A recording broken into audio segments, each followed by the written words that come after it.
자식한테 미움 안 받는 법? 말투 하나로 바뀝니다. 자식한테 미움 안 받는 법, 정말 어렵지 않습니다. 놀랍게도 말투 하나면 충분해요. 부모 자식 관계에서 가장 중요한 건 뭘까요? 돈도 학벌도 집도 아닙니다.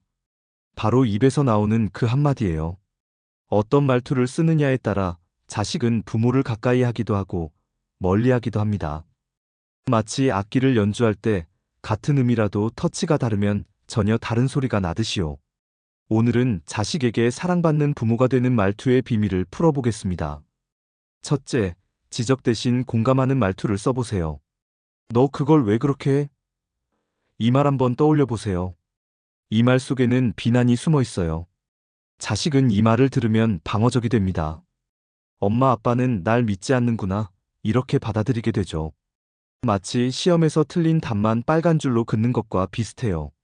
맞은 건 안 보이고 틀린 것만 보이는 거예요. 자식 입장에서는 자기가 한 선택 전체가 부정당하는 느낌이 듭니다. 내가 뭘 해도 인정받지 못하는구나. 이런 생각이 쌓이면 점점 말문이 닫혀요. 그런데 이걸 조금만 바꿔보면 어떨까요? 그렇게 한데 이유가 있었구나. 똑같은 상황인데 느낌이 완전히 다르죠? 이 한마디는 자식의 선택을 인정해주는 거예요. 너에겐 너만의 판단 기준이 있었겠지라는 존중이 담겨 있습니다. 예를 들어볼까요? 자식이 학원을 안 가고 도서관에서 혼자 공부했다고 해봅시다. 왜 학원 안 가? 돈만 날리네 이렇게 말하면 싸움이 시작돼요. 하지만 도서관이 더 집중되는구나. 이렇게 말하면 대화가 열립니다. 단 한마디가 아이의 마음 문을 활짝 열어줍니다. 닫혀있던 문이 열리면 대화가 시작되고, 대화가 시작되면 이해가 생겨요. 이해가 생기면 갈등이 줄어들고, 갈등이 줄면 관계가 좋아집니다. 공감의 말투는 자식에게 안정감을 줘요. 내가 실수해도, 다르게 생각해도, 여기는 안전해라는 느낌이요. 그 안정감이 자식을 부모에게 더 가까이 오게 만듭니다. 둘째, 조언 대신 질문하는 말투로 바꿔보세요. 부모는 경험이 많잖아요. 그래서 자꾸 가르치려고 합니다. 내 말 좀 들어 내가 살아봐서 아는데, 이런 말들이 자연스럽게 나오죠. 이 말들은 사실 좋은 의도에서 나와요. 자식이 실패하지 않기를, 돌아가지 않기를, 고생하지 않기를 바라는 마음이죠. 그런데 자식 입장에서 생각해 볼까요? 이런 말은 너는 아직 어리니까 내 말만 따라라고 들려요. 존중받지 못한다는 느낌이 드는 거죠. 특히 10대 후반이나 20대가 되면 더욱 민감하게 반응해요. 나도 이제 어른인데 왜 계속 애 취급하지? 이런 생각이 들거든요. 넌 어떻게 생각하니? 이 질문 하나가 훨씬 더 강력합니다. 이건 자식을 독립적인 인격체로 대하는 거예요. 내 의견이 궁금해. 내 생각을 듣고 싶어 라는 메시지가 담겨 있습니다. 실제 상황으로 한번 볼까요? 자식이 진로 문제로 고민한다고 해봅시다. 의대 가라. 그게 제일 안정적이야. 이렇게 말하면 부담만 커져요. 하지만 너는 무엇을 할 때 가장 행복해? 이렇게 물으면 자식 스스로 생각하게 됩니다. 자식은 존중받는 느낌을 받을 때 비로소 부모의 말에 귀를 기울입니다. 강요당한다고 느끼면 반발하지만 존중받는다고 느끼면 스스로 다가오거든요. 질문은 또 다른 장점이 있어요. 자식이 스스로 답을 찾게 만든다는 거죠. 부모가 답을 주면 그건 부모의 답이지만 자식이 찾으면 그건 자식의 답이 돼요. 자기가 찾은 답은 책임감도 생기고 실천력도 높아집니다. 셋째, 걱정 대신 믿음을 표현하는 말투를 연습해 보세요. 부모는 자식이 걱정돼서 이런 말을 합니다. 너 그러다 망해. 그렇게 하면 안 돼. 너 나중에 후회할 거야. 이 말들 다 걱정해서 나온 거예요. 하지만 자식에게는 불신으로 들립니다. 엄마 아빠는 내가 못할 거라고 생각하는구나. 이렇게 받아들이게 되는 거죠. 걱정의 말은 자식의 자신감을 깎아내려요. 내가 뭘 해도 부모님은 내가 실패할 거라고 믿는구나. 이런 생각이 들면요.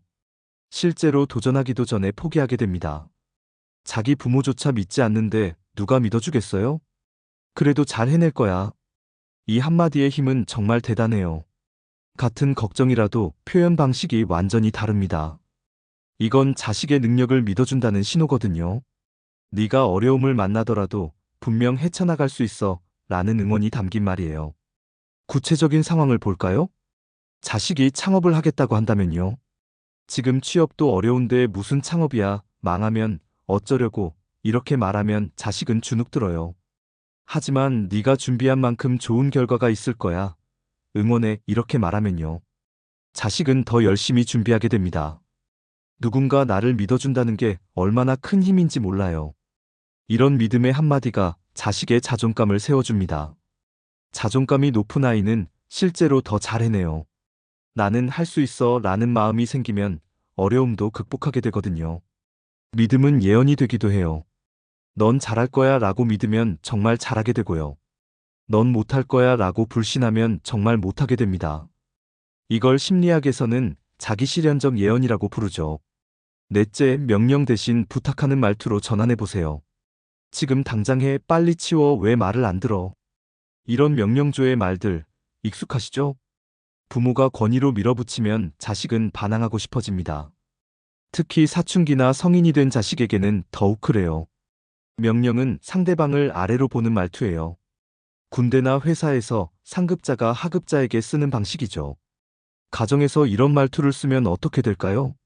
자식은 나는 부모 밑에 있는 존재구나, 이렇게 느껴요. 존중받지 못한다는 생각이 들면 반발심이 생기는 건 당연합니다. 시간 될 때 도와줄래? 이 한마디는 완전히 다른 분위기를 만듭니다. 이건 명령이 아니라 부탁이에요. 그리고 이 말투는 어른 대 어른의 대화로 바뀌는 거예요. 자식을 동등한 존재로 대하는 겁니다. 너도 바쁜 걸 알지만 네 도움이 필요해 라는 존중이 들어있어요. 예를 들어 설거지를 시킨다고 해볼까요? 설거지 당장 해, 이렇게 말하면 마지못해 하거나 싸움이 되기 쉬워요.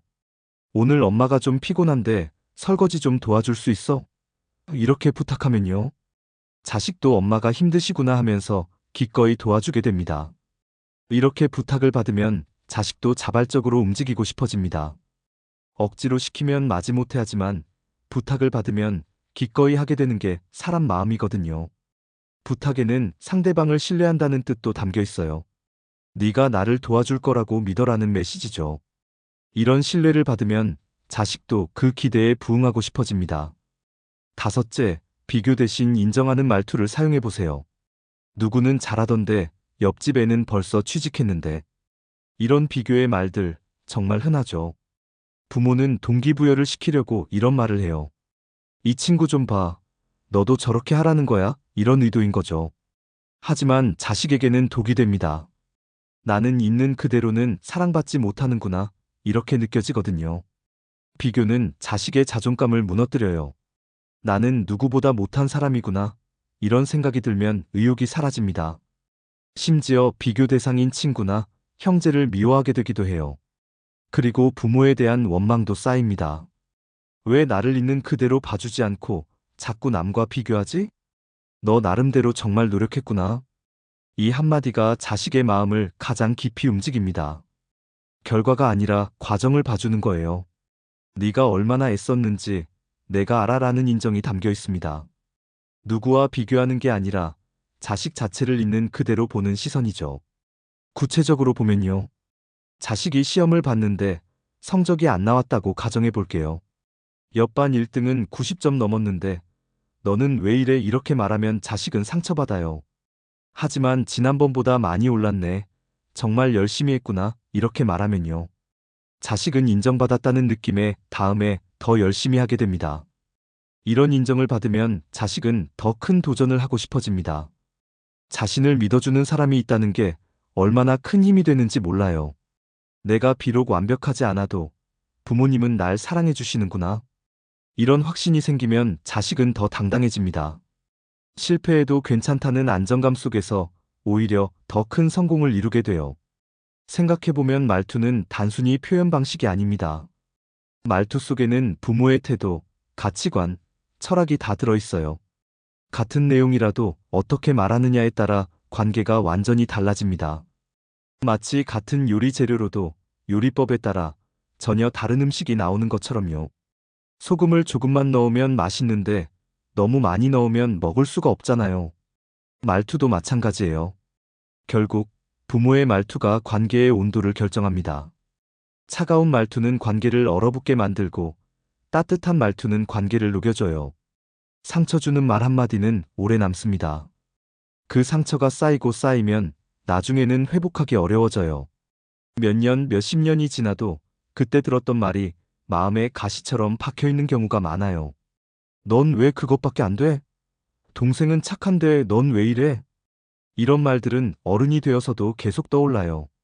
반대로 따뜻한 한 문장도 정말 오래 남아요.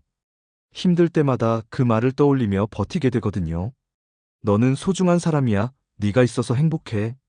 이런 말들은 평생의 힘이 됩니다. 어떤 어른이 말했어요. 어릴 때 엄마가 해준 말 중에 아직도 기억나는 게 있어요. 넌 정말 소중한 아이야. 네가 여기 있어줘서 고마워. 그 한마디가 평생 가슴에 남아 힘이 됐대요. 특히 힘든 일을 겪을 때마다 그 말을 떠올리면서 나는 소중한 사람이야 하고 다시 일어섰대요. 이제 오늘부터라도 말투를 조금씩 바꿔보는 건 어떨까요? 하루아침에 완벽하게 바뀔 순 없어요. 오랫동안 써온 말버릇은 쉽게 안 고쳐지거든요. 처음에는 어색하고 불편할 수도 있어요. 이게 정말 효과가 있을까? 하는 의심도 들 거예요. 하지만 하루에 한 번씩이라도 의식적으로 바꿔보세요. 지적하려다가 잠깐 멈추고 공감하는 말을 찾아보는 거예요. 조언하려다가 한 템포 쉬고 질문으로 바꿔보는 거죠. 명령하려다가 심호흡하고 부탁하는 말로 고쳐보는 겁니다. 처음엔 머릿속으로 한 번 더 생각해야 할 거예요. 아, 지금 지적하려고 했네. 대신 공감해보자. 이렇게 의식적으로 연습하다 보면 점점 자연스러워집니다. 이런 작은 변화가 쌓이면 관계가 완전히 달라집니다. 자식도 느껴요. 엄마 아빠가 나를 다르게 대하네.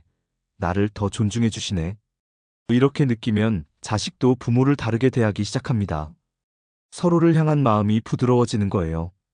부모가 따뜻하게 대하니까 자식도 따뜻하게 대하게 되고요.